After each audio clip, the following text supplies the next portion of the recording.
Thank you very much, Hafsat. Mr. President, we will be presenting a declaration which is the outcome of the consultation that we had with a couple of young people like yesterday. But what we're basically doing is just highlight a very important point.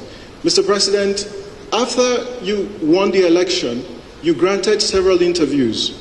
And in those interviews, one issue that resonated all through was the fact that you place youth at the topmost priority of your agenda.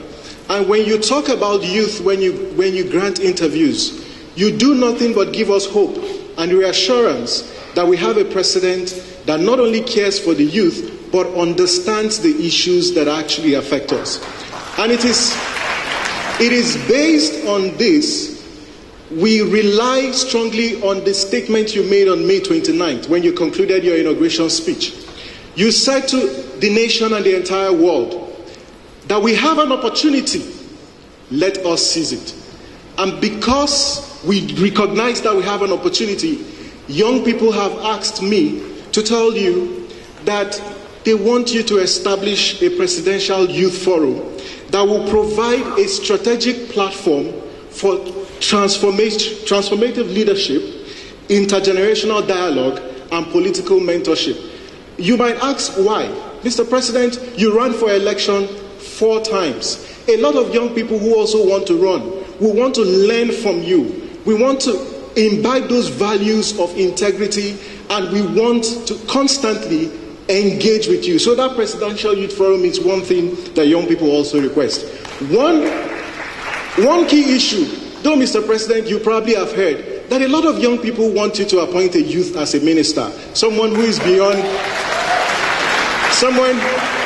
between the ages of 18 and 35.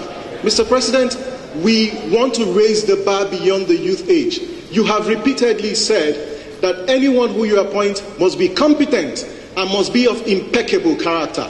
And this morning, Mr. President, on this very special day, we also want to request and ask that as you consider the constitution of your cabinet, please pay special attention to the appointment of a youth minister.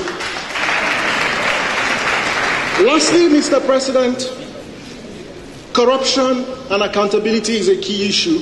And for us as young people, we want to pledge our support, our 100% support, that we will donate our resources, we would ensure that our creativity is donated and volunteered to support the fight against corruption. We pledge today, because we have not just come to ask, we also pledge to make the following commitments. 1, that we will defend our constitutional democracy. We would respect the rule of law. We will perform our civic duties as enshrined in the Constitution of the Federal Republic of Nigeria. We will support all government efforts aimed at enhancing fiscal governance, accountability, and transparency. We will remain active citizens through effective engagement with public institutions and government. We will build platforms at all levels to promote civic engagement, to promote national unity and peaceful coexistence. And lastly, we will hold representatives of government, representatives of youth in governance accountable to the principles of equitable representation, integrity, and the rule of law. Lastly, Mr. President, I'd like to invite my colleagues to stand up as we recite our pledge. And it's our pledge to reaffirm our loyalty to this country, that we will pledge to be loyal and supportive of this administration. Distinguished colleagues, please can you stand up and let's recite the pledge.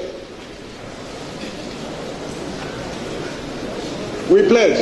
I pledge to Nigeria, my country, to be faithful, loyal, and honest, to serve Nigeria with all, to defend her unity, and uphold honor and glory. So help me God. Mr. President, that is a pledge that we make on this special day, the International Youth Day 2015.